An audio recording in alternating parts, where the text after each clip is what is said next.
Oui, peuple de Dieu, shalom, shalom. Voilà, que le Seigneur Jésus-Christ vous bénisse abondamment. Et voilà,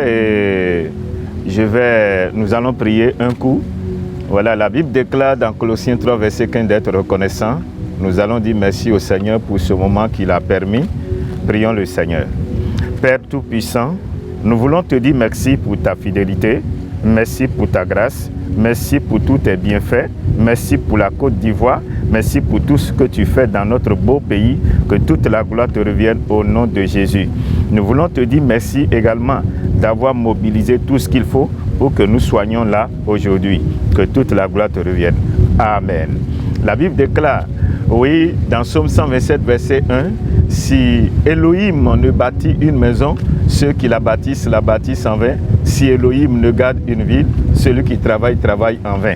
Sur la base de cette parole, oui, Père éternel, nous te prions, oui, que ton esprit prenne place ici, que ton esprit prenne le contrôle de ce lieu, de l'environnement, de l'atmosphère, du rayon spirituel de toutes choses et de ce moment, et que toutes choses que nous allons faire ici soient sous le contrôle de l'Esprit de Dieu, au nom de Jésus.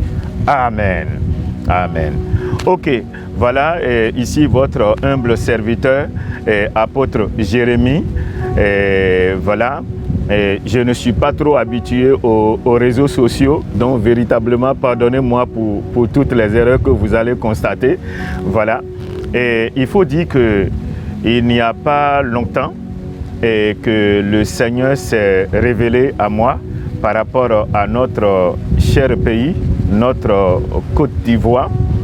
Et le Seigneur m'a donné certains messages pour la Côte d'Ivoire.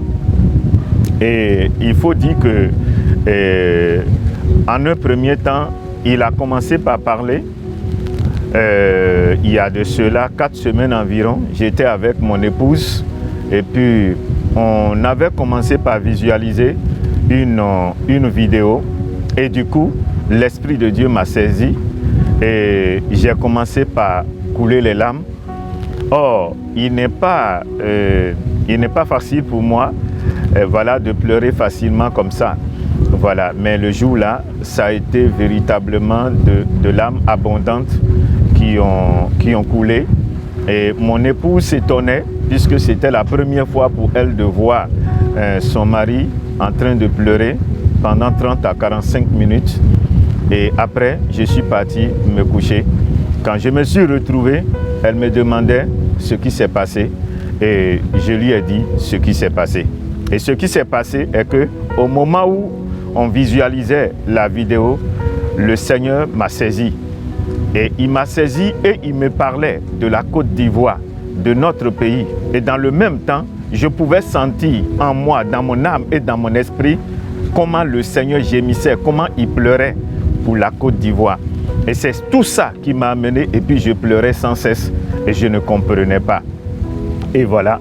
Et après ce moment, il nous a demandé, mon épouse et moi, il nous a demandé qu'on prenne un moment de jeûne et de prière d'1 semaine.